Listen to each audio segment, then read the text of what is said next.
निगरान वजीर आजम के लिए जलील अब्बास जिलानी फेवरेट उम्मीदवार के तौर पर सामने आ गए हैं। तहम जलील अब्बास जिलानी पर बाज़ इत्तेहादी जमातों को एतराज़ात हैं।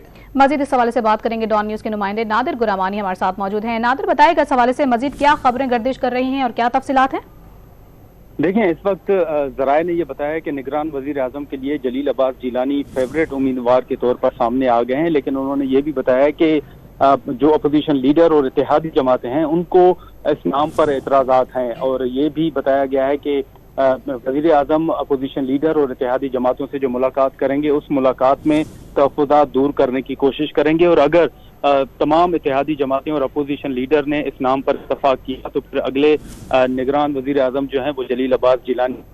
इस हवाले से जो एक काबीना के अहम रुकन हैं उन्होंने भी डॉन न्यूज को ये बताया है कि हुकूमत चाहती है कि जलील अब्बास जिलानी जो है वो बने निगरान वजीर आजम, लेकिन उन्होंने साथ में ये भी बताया कि जो दीगर नाम इस वक्त सामने आ रहे हैं वो उस हवाले से भी हुकूमत ने अपना होमवर्क मुकम्मल कर लिया है। अगर जलील अब्बास जिलानी के नाम पर इत्तफाक नहीं होता और बाज़ जमातों के एतराज़ात बरकरार रहते हैं तो फिर दीगर नाम भी जो है वो काबिल और अहम शख्सियात के हैं, उन पर भी इत्तफाक राय पैदा करने की कोशिश की जाएगी। लेकिन हुकूमत कोशिश करेगी कि जलील अब्बास जिलानी पर जो एतराज़ात हैं वो ख़त्म करने की कोशिश करे। अगर ना हुए तो फिर दीगर जो नाम है उस हवाले से भी हुकूमत का होमवर्क मुकम्मल है।